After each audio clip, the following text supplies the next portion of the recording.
car just crying. I loved Liam. I loved Sam's rap in his car. I loved Matt's. There was some good Hamilton going on in cars all over LA. It was nice. I know. Sam was on Broadway. Sam and his sister Eden were in Les Mis. I'm pretty sure I saw them on Broadway. Yeah. I know. So, yeah. Have you guys seen Hamilton? Have you, anybody? It's hard. I know it's hard because the tickets are stupid expensive, and it's hopefully it will come in a touring company soon down here, which would be great, and won't be so. I'm looking forward to the first junior high production. That's the one I want to go to. You know, I think it would be amazing, don't you? Man, because these kids, I think, are much closer, one, to learning about all the history and drenched in the history of everything, if it's a good school. I don't know. They still teach history, I'm assuming. But sure, anyway. We won't get into politics, I promise. It's for Twitter. If you follow me, you know what I mean. I'm a terrible troll. Every morning, wake up, troll the president, and let's go to school, or let's go to work, or whatever. Anyway, so Hamilton is amazing, and even if it's just listening to the lyrics and to the first time I listened to it, I was doing concerts in Russia, and I came home on Monday, and it was November 7th of last year, and then we voted on the 8th. But I was listening to Hamilton for the first time on the way back from Russia, which I thought was pretty amazing, and it empowered me to go and vote. It was pretty fantastic. And then I went to Australia and cried. But that's okay, it's all good, everything's fine. What's next? Let's move off of that subject. Yes! What was it like working on the HD collection of Silent Hill? Oh, that was a huge, okay, so when Silent Hill first came out, they did all the voiceover over in China, Malaysia, and they found, I think it was Silent Hill 2 and Silent Hill 3, and Silent Hill 2 was done by actors, and they couldn't get the approval to re-release it high definition from the main actor.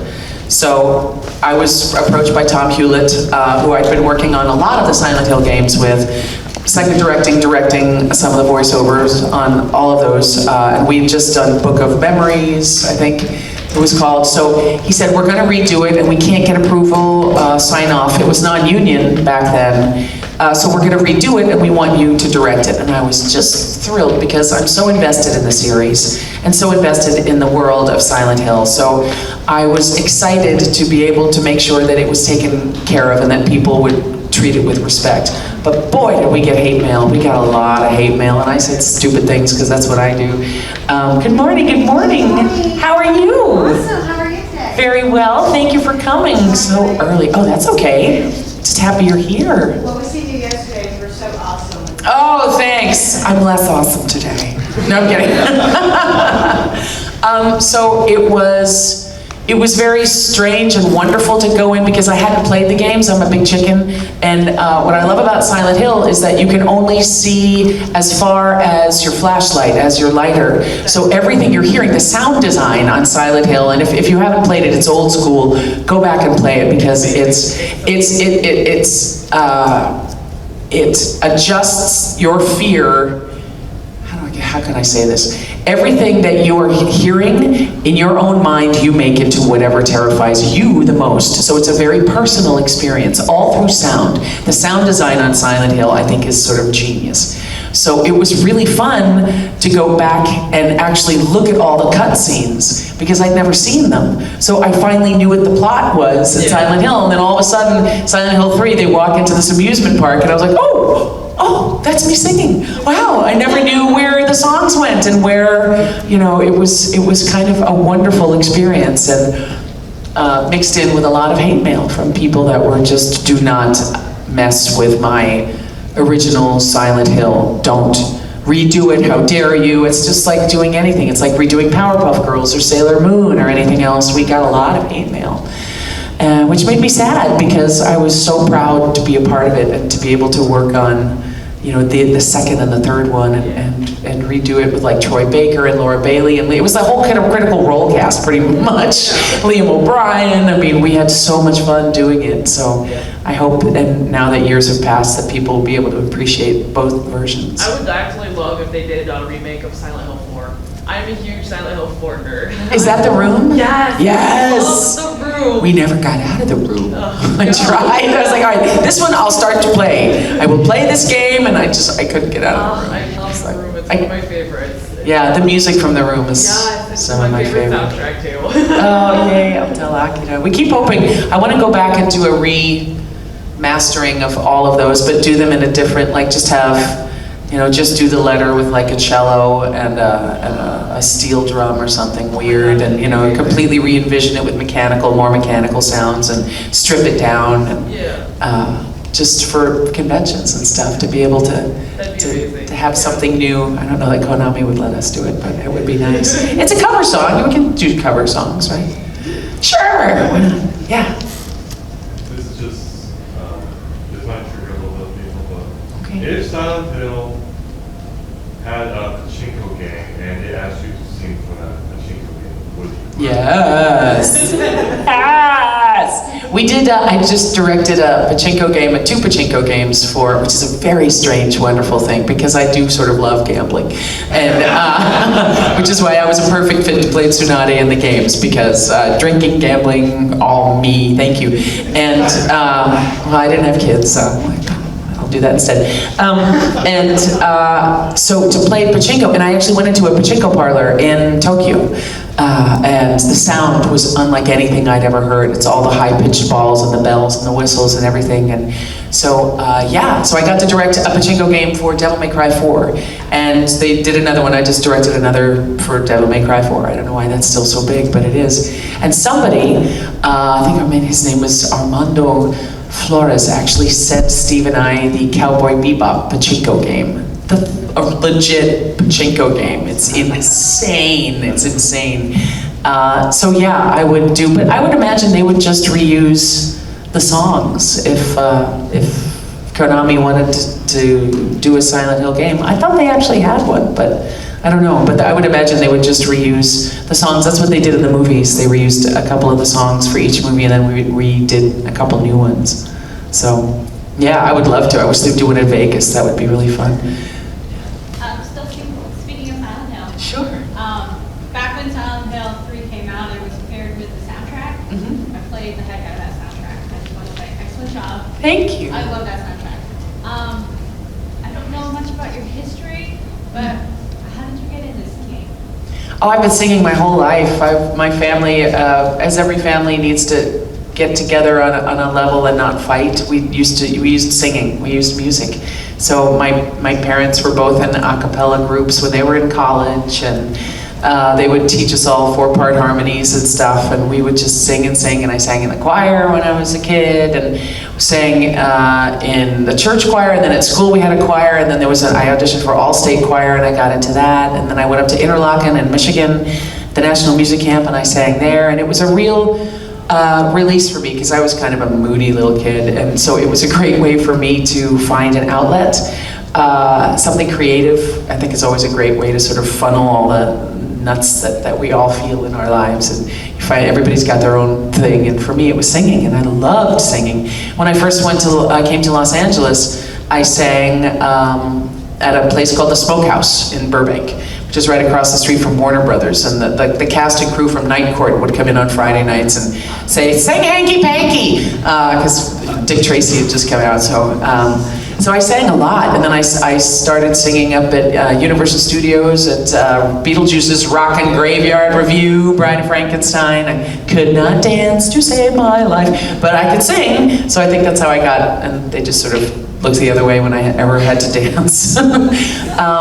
So I had always, and I stopped for a while because I was singing with a big band, and we did a gig in Nashville where I was, it was a big band, so I had trumpet here and cymbals, the cymbal from the drum set, and I came home and I'd lost a lot of hearing in my right ear for about a week. So I just said, I can't play with the band anymore because I can't sing with earplugs in, and at least I didn't at the time. The technology wasn't what it is now. So I stopped singing, and it really wasn't until Akira, well, I did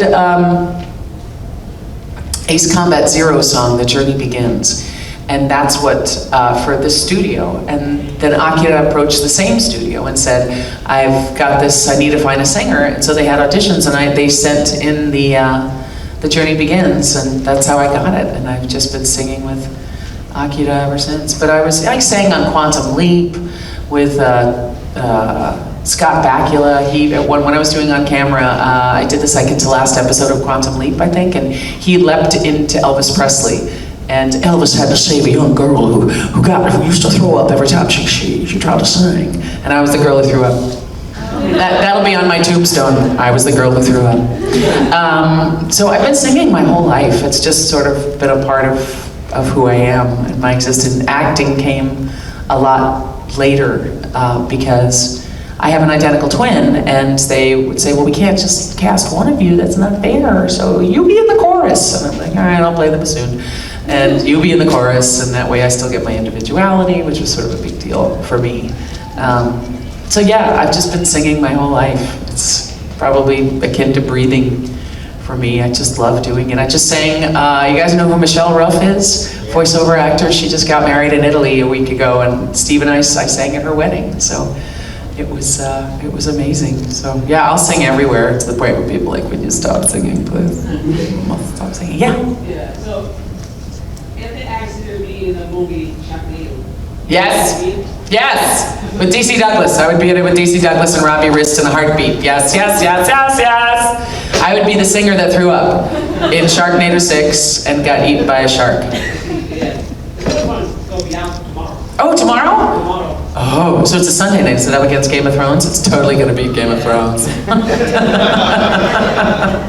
You know nothing, John. Shark! I know. Oh, I haven't. I'm assuming the whole gang is back. Oh yeah, yeah. Everybody. Leaf. No, it's not Leaf Garrett. Who is it? It's Leaf Garrett. How old am I? Zach. Yeah, from the. Yeah, Tara Reid and. Yeah, we've had two. We've had Robbie Wrist was in the first one, who's a voiceover actor as well, and DC Douglas was in the second or third one, I forget. So we get second one. Yeah, so we get some people from our voiceover community in the Sharknado movies, which is really fun. This is some quality filmmaking here, kids. It's not as good as Megalodon or Sharktopus, but they're pretty good. I am a lover of PG-13. What can I say? Bad, crappy. I can say crappy, it's also a fish, haha, of crappy movies. In fact, we used to have a crappy movie group we would go to, and the worst movies we could find. It started with Attack of the Titans, I think. Release the Kraken, and we're like, this is the greatest bad movie ever. And so, yeah, I absolutely love bad movies. It's a Mystery Science Theater generation. I love bad movies, it sharpens your snark, and it's just fun. I didn't meet the director. You did? When the convention I went. Oh yeah, was he nice? Oh yeah, very nice. Yeah. We talked about that movie. Yeah. Oh, that's fun. I bet they had a great time doing it. How much fun would you have doing a Sharknado movie? That's just got to be fantastic. Because you know there's some guy on a winch somewhere just throwing giant plastic sharks. You know, it's like, this will be CG later. Ah! You know? How fun would that be? That would be amazing. I'm the Shark Chucker. I was Shark Chucker 1 in the fabulous Sharknado. That would be fun. I would love that. Yeah? Does Zahra have a least favorite member of Vox Machina? Does Zahra have a least favorite member of Vox Machina? No, I don't think so. I don't think so. I mean, I know Zahra Vex, I think, is her favorite. She doesn't know Pike all that well. She hasn't really met her and spent time with her. I don't know. I asked Matt after the time jump. To me, what Zahra would have been doing would have been that she made her own Slayer's take, but it was for information and spells. And I told Matt about it at the Ren Fair, and we'd all had a couple drinks. I was like, hey Matt, so Zahra would be like, make her own Slayer's take, but with, you know, spells and information, because she's gathering information for a deity who's still trying to decide whether or not the planet is worth saving. And it's sort of up to her to decide. What was that movie with Keanu Reeves? It's that, right? The Day the Earth Froze, or no, that was the best Mystery Science Theater movie ever made. So I feel like that's what Zahra would be doing, and I don't know that she has a least favorite. I don't know. I mean, she might be jealous of Percy because he's with Vex, but it's a platonic jealousy at this point. Is there anyone she's intimidated the most by out of that group? Maybe Percy. Maybe Percy. Percy's kind of a genius. But I think his secret favorite is Grog. It's always been Grog. Someday he'll use that moon hammer in the moonlight, and we'll see what happens. That's the key to the moon hammer. Use it in the moonlight. I don't even know what'll happen. But Matt said it was just like, maybe he should use it in the moonlight. I'm like, oh, but don't tell Travis that. Travis. Twitter, dear Twitter. Travis, Grog, use the moon hammer in the moonlight. I don't know what would happen. Yeah? Being on the same topic, but being that you were new to D&D for your first time playing, what was it that got you as a player to come back and want to do more episodes?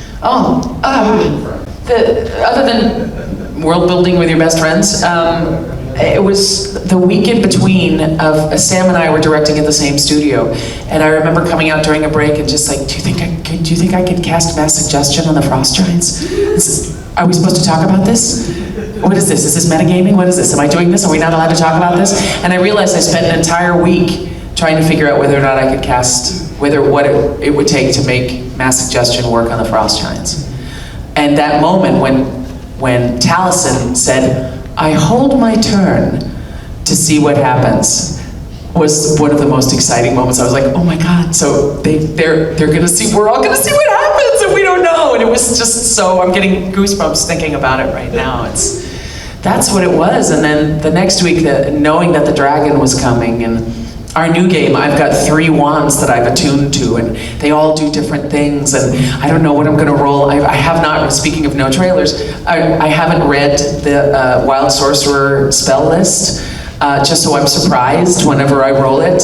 I roll on it, so it's just, I don't know, we're going through some rough times right now, and it's really nice to escape in a positive way with friends and create something new and that stretches your mind and stretches you creatively and builds a world that's still dangerous and everything else, but sort of empowers you to get out and fight the fight that you need to fight in this world as well, you know?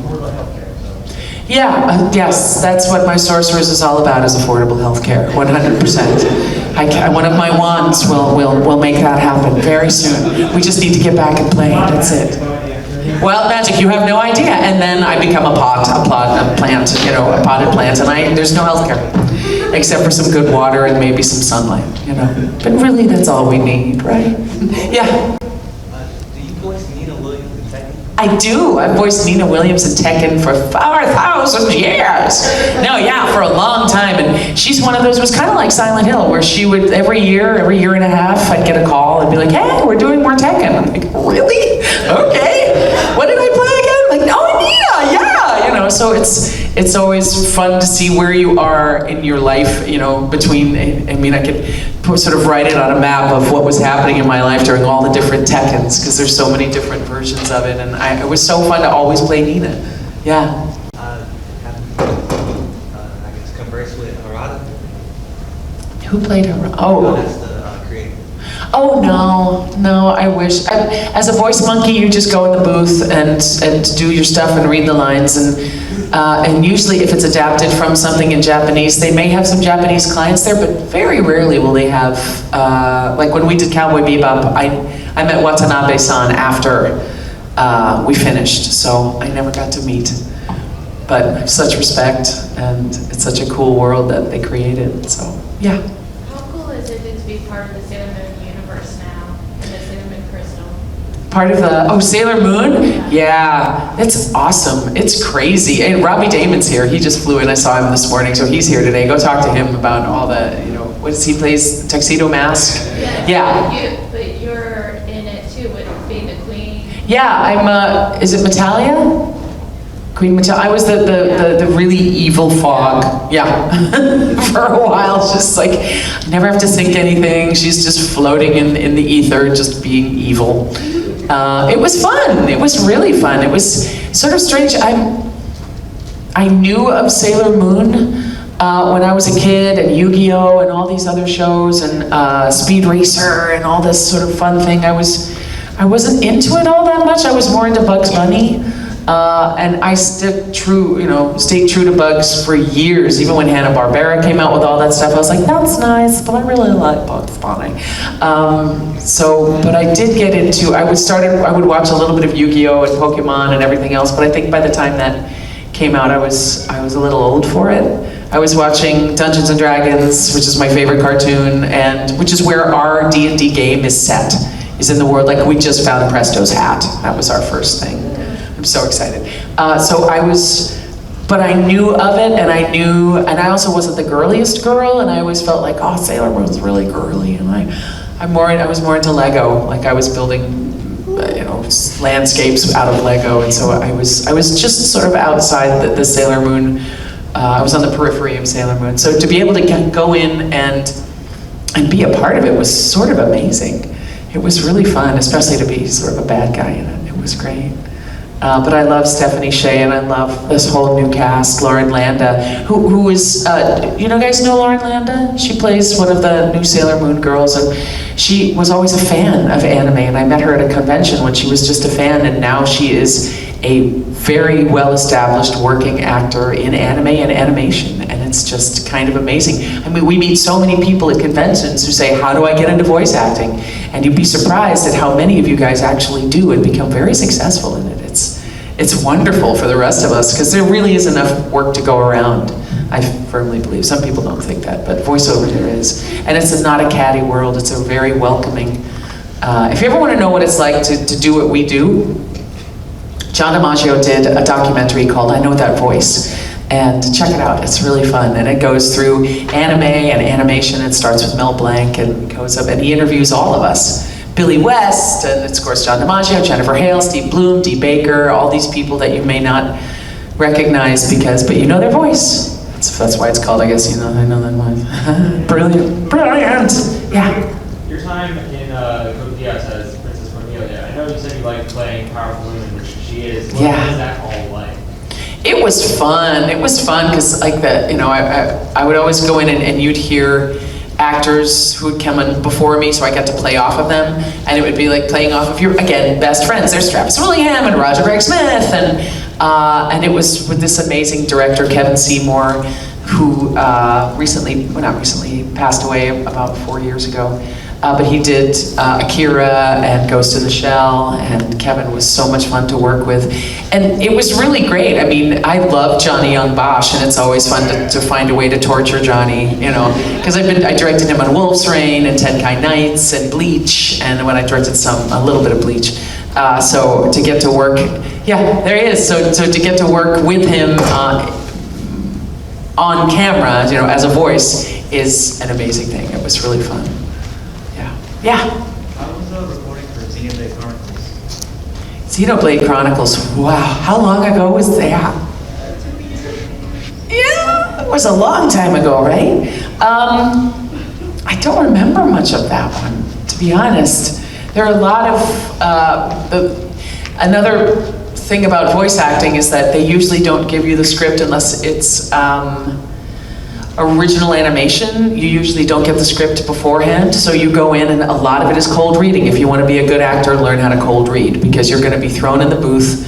Okay, here we go, beep, beep, beep, and maybe you get a preview, maybe you don't, and you've got to cold read stuff. So, and with games, the same thing. You go in, they don't give you the script, you just go in and do the game, do the lines, get directed, scream, and especially in games, you're in like a vacuum. And sometimes, most of the time, they don't have any visual reference for you at all. When I was doing the Crusader for Diablo, I had no visual reference for like the first 6 months.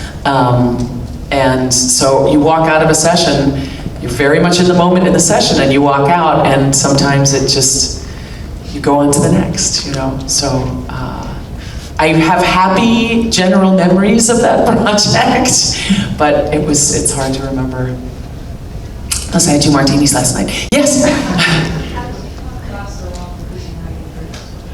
Oh, I'd seen the movie and I was just obsessed with the music and the visuals and all of it. I thought Tom Weiner as the puppet master was just fantastic, and Richard as Bateau, and I thought the world was really something unusual and something NASA bases a lot of its technology on what Gene Roddenberry did on Star Trek. He was a great visionary, and you could actually say, that's logical, that works, that can be made.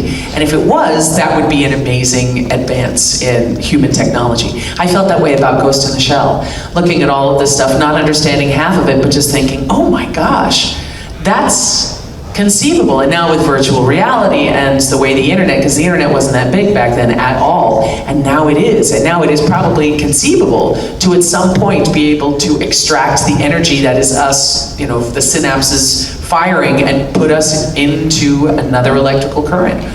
That could conceivably be done. So when I first saw it, I was like, oh my gosh, this is amazing. And cybernetic bodies, what would happen to us as human beings if we could transfer everything into a cybernetic body? All of our soul, all of our memories, all of the essence of who we are, our humanity as a being into, this cybernetic body. What would that do to us as human beings? I call it the fly dilemma. It's just when Jeff Goldblum tries to zap a steak from one pod to the next, and then they cook it up, and Gina Davis tries it and says, she's like, oh, something's wrong.